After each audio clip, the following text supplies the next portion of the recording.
I'm Lynn Sterry, a researcher at metaLAB, and this is my project for Curatorial Agents. The goal of Second Look is to explore artificial intelligence as an analytical and even curatorial tool by first, somewhat recursively, viewing how AI infers gender and sentiment in paintings. As a data visualization project, Second Look reveals how the paintings in the portrait collection at the Harvard Art Museums are distributed across the binary gender and 8 emotion categories that the AI uses when performing its facial analysis on the paintings.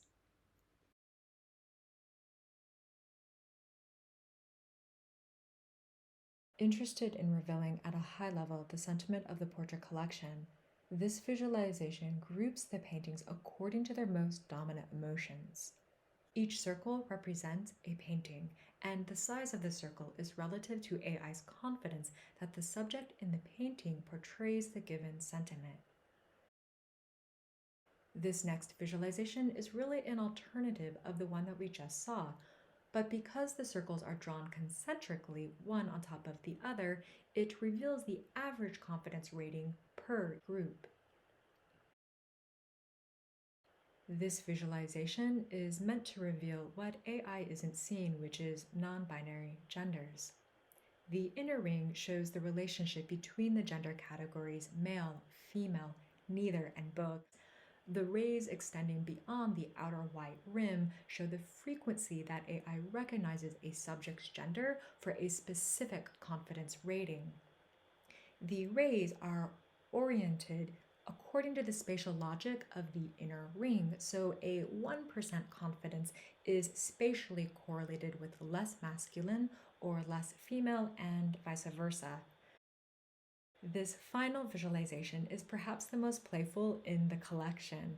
I was curious to see if painters through time have portrayed given sentiments and genders with stereotypical color use, like are happy subjects painted with more yellow and feminine subjects with more pink? To create this visualization, I first observed the most dominant color for each painting, then created a frequency chart in the form of this color bar, which also serves as a filter menu for the user. By clicking on one of the colors, the mosaic chart below is updated with images whose most dominant color matches the selected color. To conclude, here are some before and after screenshots of designs that will hopefully provide a little bit more insight into the creative process of Second Look. For this pack visualization, the colors needed to be fine-tuned quite a bit. First, they needed to instinctually portray the given sentiments. Then, after switching out the dynamic color key up top left with a color-coded radio button menu, the lettering required greater oomph or contrast to pop against the white background.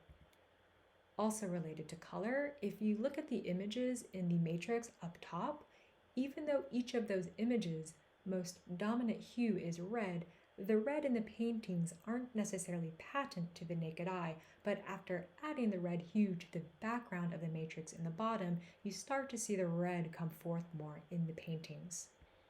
Here, the bulky menu was condensed and slid over to the left, and that color wheel was originally just a redundancy of the frequency color bar chart until it was slid below and was used to showcase the individual hue and color palette of the image being hovered over by the user.